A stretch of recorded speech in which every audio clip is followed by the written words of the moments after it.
Salve, família vascaína, mais uma derrota no Campeonato Brasileiro. Vasco amarga a 13ª colocação na competição, está apenas um pontinho da zona da degola. A gente vai falar um pouco sobre o jogo, um pouco sobre a coletiva do técnico interino Felipe, que na minha opinião, mais uma vez, completamente desconectado da realidade, né? Enfim, a gente vai falar sobre isso. A derrota já era esperada por muitos, né? Foi até surpreendente perder apenas por 1-0. O Vasco sendo um pouquinho mais competitivo. Vamos colocar outra palavra aqui, né? Porque competitividade é quando você tenta vencer o jogo. O Vasco lutou, foi aguerrido contra o Palmeiras, que teve mais facilidade de chegar no campo de ataque, mas o Vasco também teve algumas oportunidades, mesmo que mínimas, quase abriu o placar, né? Enfim, vamos falar bastante sobre isso, vamos falar bastante sobre o futuro do Vasco, os próximos jogos, a dificuldade de leitura e a desconexão com a realidade nesse momento muito complicado. E claro, você aí do outro lado, deixe sua opinião nos comentários. Bom, antes de começar, eu peço para você, mesmo nessa fase ruim, deixar o like, porque ajuda a nossa luta aqui a favor do Cruz Maltino, sempre lutando pelo Vasco melhor. E claro, se você não é inscrito, se inscreva aqui no canal para fazer parte também da nossa batalha, né? Enfim, sem mais delongas, solta a vinheta, bora pro pós-jogo, bora pro vídeo.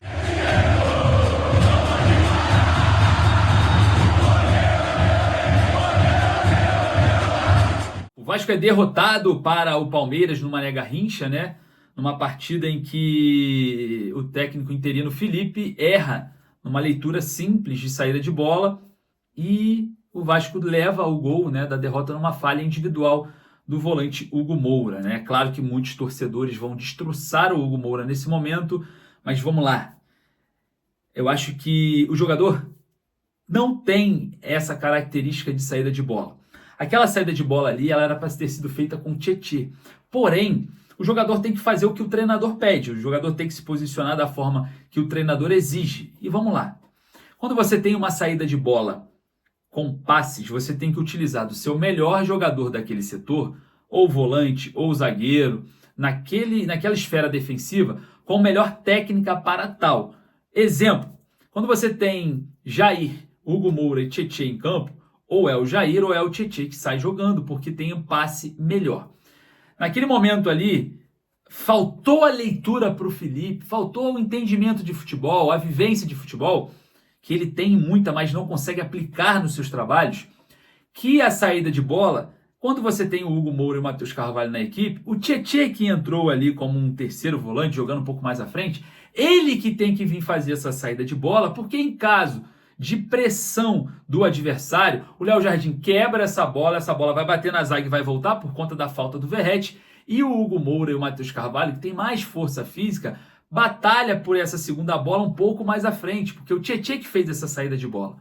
E óbvio, se o Tietê faz essa saída de bola, o Vasco não tomaria esse gol. Porque o Tietê, ele tem uma noção de passe, uma técnica um pouco superior ao Hugo Moura. O Hugo Moura é um jogador mais combativo, um jogador mais forte, um jogador mais de marcação.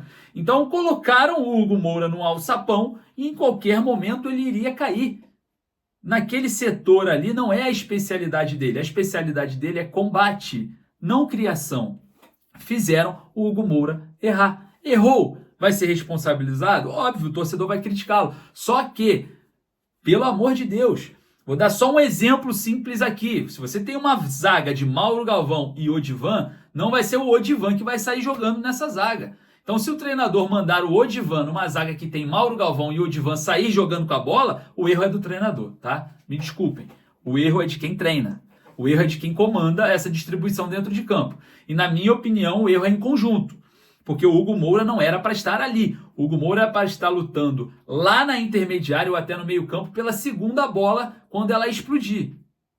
Então, para mim, é um erro grotesco de leitura de jogo feita pelo Felipe. Bom, o Vasco foi até aguerrido, engrossou o caldo para o Palmeiras, mas nunca quis vencer esse jogo. Foi só para segurar o Palmeiras e tentar ali algumas escapadas durante o jogo. O Lloyd, que estava razoavelmente bem, se lesiona, uma lesão muscular que vai com certeza deixar o Lloyd um tempo sem jogar. A gente observa também ali uma dificuldade absurda do Matheus Carvalho em campo, né?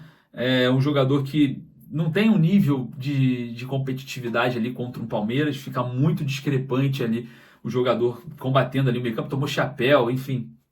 teve muita dificuldade no jogo. Sem o Verratti, essa bola direta fica defasada, né? O Ryan fica lutando, feito louco, chutando de qualquer jeito, tentando de qualquer jeito, enfim.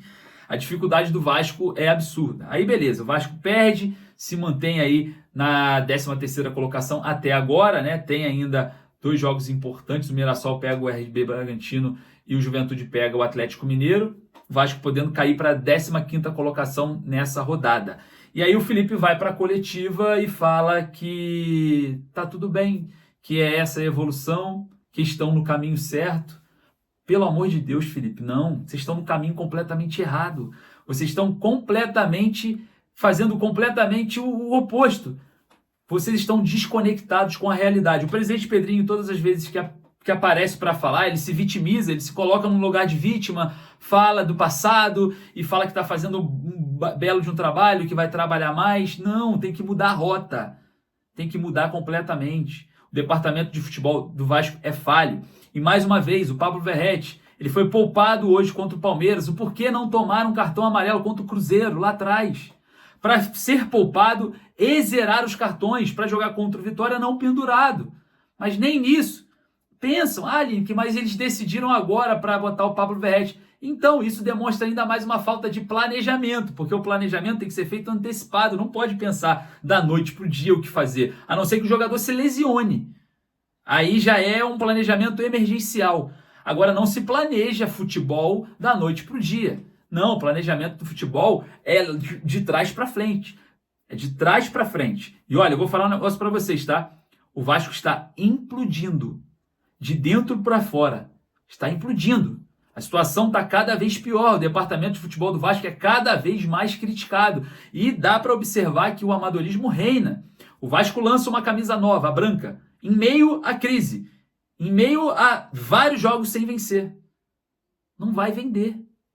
O Vasco consegue ter um diretor técnico ou um interino que comete um absurdo contra o Manuel Capasso, que está longe de ser a solução. O Capasso não é a solução. A única coisa que o Capasso tem é um valor X de mercado que não dá para abrir mão porque o Vasco está mal financeiramente.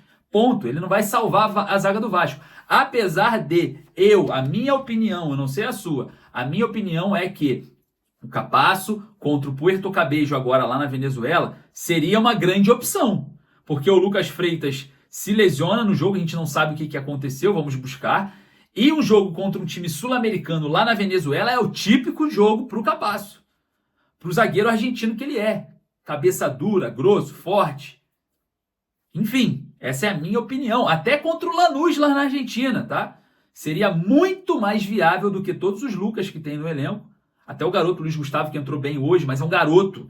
Vai botar numa pressão daquela lá na La Fortaleza, vai passar por maus bocados, vai expor o garoto.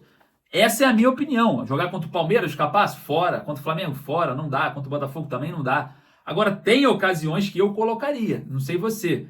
Deixa lá nos comentários a sua opinião. Mas o assunto aqui não é o que o Capasso é o melhor zagueiro. É a situação financeira que precisa ser respeitada, como o próprio presidente sempre fala sobre isso.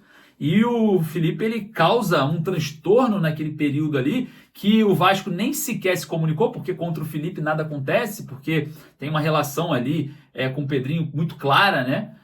E demissão pode esquecer, o Felipe nunca será demitido enquanto o Pedrinho estiver ali no comando, até porque na coletiva o Felipe fala que o Vasco é uma grande família. Não, não pode ser uma grande família. O Vasco tem que ser um ambiente de profissionais qualificados que estejam ali e se errarem tem que mandar embora, tem que ser demitido, tem que ser responsabilizado. Não pode ser família, pô. Eu não vou nunca mandar meu pai embora de um cargo que eu sou presidente ou o meu irmão. Não, não pode ser família o Vasco. O Vasco não pode ser família. O Felipe, ele expõe isso na coletiva completamente equivocada essa fala. E para mim, isso mostra que o Vasco tá virando uma família do Pedrinho.